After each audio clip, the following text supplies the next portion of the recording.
Hey guys, I've got a wee build video for you here today. This is a conflict DZ build. So what we're going to be rocking with here is, first of all, going to start with Technician.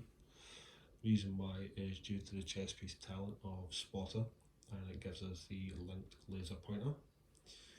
And because of that, we are rocking with the FAL. Really hard hitting AR rifle, max assault rifle damage, max health damage, max damage to armour, and I have rolled in sync on there because we are using the Crusader shield.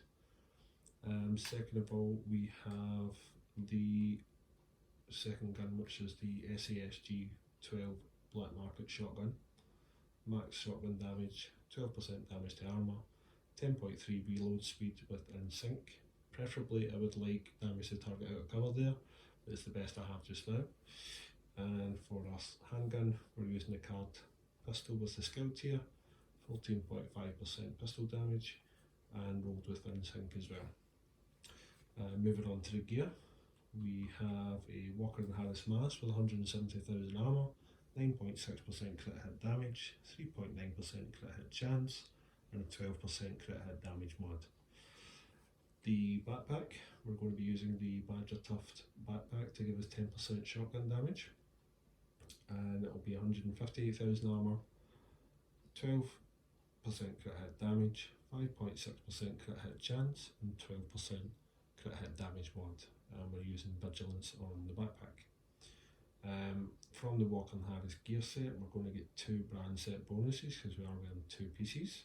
So we're going to be getting 5% weapon damage and 5% damage to armour. The chest piece is Gruppel chest piece, which is 15% critical hit damage for the brand set bonus, 15% weapon damage, 8% weapon handling. Ideally, I would prefer crit hit damage in there. Rolled max crit hit chance and a 12% crit hit damage mod, and we have Spotter on the chest. We are using a second piece of Walker and Harris, which is Gordroll holster, 15% weapon damage, 12% crit hit damage, 6% crit hit chance. We are using the Contractor's gloves, which is a roll to core attribute to 170,000 armour. We have the 8% damage to armour, 9.3% crit hit damage, and finally, to bring our crit chance up, we are using Seskinese with 170,000 armour, 5.7% crit hit chance, and 11% crit hit damage. We're rocking 1.5 million armour, and we have the decoy, which is very handy depending, obviously situational. It can help you get away as well. Obviously if you are getting rushed from numerous players of the DZ and you don't think you can take them down, then you can use this and try and make a quick getaway. It does fool a lot of people in the dark zone, and I'm fed up seeing, the reason why I went for this build is I'm kind of fed up seeing the usual Lady Death, Adrenaline Rush, Intimidate seems to be really strong, and it is strong.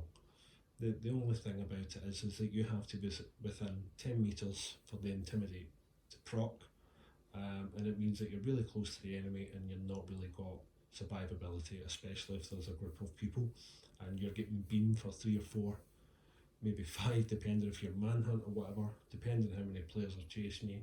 It can become quite problematic. With the Lady Death, you've only got 33 in the mag. You have to keep running about to get your stacks up and stuff like that, as you can see here. So with the Lady Death, yes, you get that 20% movement speed after you get a kill, but that's only if you get the kill. And my experience generally with the Lady Death, unless anybody in the DZ, if they're running a DPS build, yeah, it's great, you can shred them. However, if they've got 1.5 million armour, 1.6, all the way up to like 2 million or whatever, these armour regen builds and stuff, it's just not hitting hard enough, in my opinion. So this is why I've come up with this build. Now moving on to the stats, and in fact for that, on the decoy we have a 7.5% health mod and a 6.5% duration mod. Now The shield is going to be a tier 5 shield because you get one skill tier from technician. We have 4 blues on the build, so that brings us to tier 5. So with that, you're going to be getting a 4 million HP for your shield, and you'll have 50% active regeneration, plus 200% shield health, 25% holster regeneration, and for the mods, I'm using 4.8% shield health, 4.9% shield health, and 5% holster regeneration. Now, with that, what we're going to be doing here is having a wee look at the stats. So we go to the stats here. So as you can see on my file, I'm currently got 57.2% crit hit chance, 149.9% crit hit damage, 75% headshot damage, 19% armor damage, 21% health damage with a 32 meter range, and we have an 8% reload speed bonus, 18% accuracy, and 18% stability. 8% weapon swap speed, as we've got the 8% weapon handling on the chest piece for gripper, as you can see right here. So, moving to the shotgun, we have 52.2% crit hit chance, 149.9 crit hit damage, 65% headshot damage, and 25% armor damage. We have a 28.3% reload speed bonus, 18% accuracy, stability, and 8% weapon swap speed, with the 8% weapon handling there as well, and that comes with a 14 meter range. And as you can see, it's very fast to load. Now, obviously there is a trade-off with damage because you can use other shotguns like the M870 or the Super 90 that can hit slightly harder.